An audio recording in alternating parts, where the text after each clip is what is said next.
the museum in exile is a concept, is actually also a museum without walls. And that concept came up with a famous French militant who eventually became Minister of Culture, André Malraux. The idea is to democratize the museum. How do you make museums democratic? How do you make art accessible to everybody?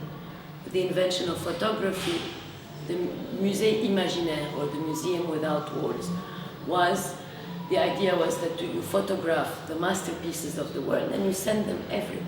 And a photograph costs nothing or very little.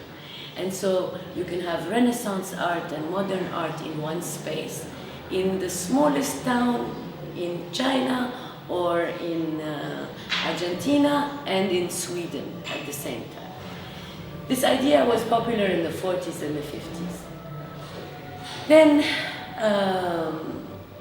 in the story takes a turn with the Pinochet, the coup d'etat by Pinochet, when Chilean exiles in Paris and Brazilian exiles, people who were around Salvador Allende and who had started a museum with Salvador Allende in Chile, decide we will not be defeated. We are artists, we are art critics, we will use our power to create another museum. And this museum was called In Exile because they were in exile, because it was not physically in Chile. And it took the form of an exhibition that was going to tour. It also the works were donated by artists.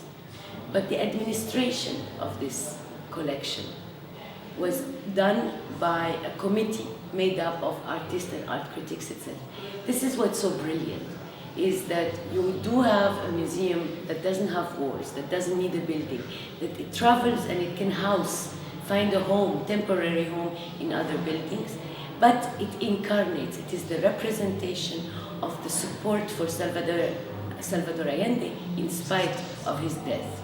So that's, it was called the Museum of Resistance. The International Resistance Museum. Yeah. So the International Resistance Museum for Salvador Allende was very much inspirational to other projects. So the exhibition that we have been most concerned with, the International Art Exhibition for Palestine, was meant to also be a museum, an itinerant museum in exile, coming from various geneses, but including this initiative in support of Salvador Allende. So that model was what served, that exhibition or that project served as a model to the Palestinian project as well. And that also served as the Allende project is in a way the core for other initiatives in addition to the Palestinian project, but also a project in support, an exhibition or a museum in support of the people of Nicaragua, and also a project that was it was a committee of artists, the Artists of the World Against Apartheid, which also developed an itinerant exhibition which traveled the world and eventually was able to return to South Africa.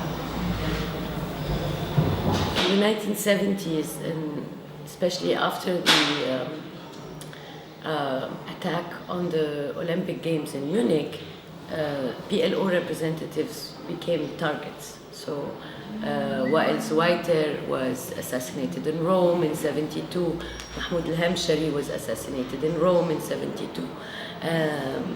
So they were in danger. Kalak was assassinated by Palestinian students who were part of a faction that was against the PLO. So it wasn't really, his assassination was not related to the exhibition. He was charismatic in the sense that he believed in grassroots work. He believed you cannot conduct a political struggle if you don't have poets, if you don't have painters, if you don't have filmmakers, if you don't inspire people to create a representation of your cause. He was not different from other PLO representatives that did brilliant work. The representative in Tokyo, Fathi Abdul Hamid, who passed away, but it wasn't that he just passed away 2 years ago maybe. And he wasn't very different from the PLO representative in Morocco, who is still alive. He's retired, but alive. It's a generation of militants that had this other approach, that believed like those artists, they saw injustice in the world. Palestine was a story of injustice. Apartheid, injustice. Pinochet dictatorship, injustice. And they decided that their life would have meaning, more meaning, if their work as artists was dedicated to these causes, engaged with those causes. The Italian artists in the exhibition were involved in struggles of people for housing in Rome. It wasn't just about international struggles, local struggles. There is an image of, in the documents you will see the relationship to the local is as strong as the relationship to the international. And they communicated with each other. They found solidarity from Chile to New York to Rome to Tokyo. It's really wonderful. Before email, before fax, before how the world was globalized without globalization. So for us, the beginning of the research was really around the catalog for this exhibition, which was our only source of information, the names of artists, the names of people involved. So that was our reference point and our guide point for the research of this exhibition. After a couple of years and several interviews kind of in the Middle East nearby, we were able to get some information, but not a ton. Some press material, but no real photographs, no full memories. And thanks to a meeting, we were able to meet with an encounter. We were able to meet with this French artist, Claude Lazare. He's one of the names listed in the acknowledgements, and he was one of the artists who contributed work to the exhibition. So he generously allowed, we met him at his atelier, and when we met him, he said, "I've been waiting for you for 30 years." And he had 3 boxes of material, one of documents, one of photographs, and one of newspaper clippings. And he, in fact, had attended the opening of the exhibition in Beirut, and he stayed for 3 months in Lebanon.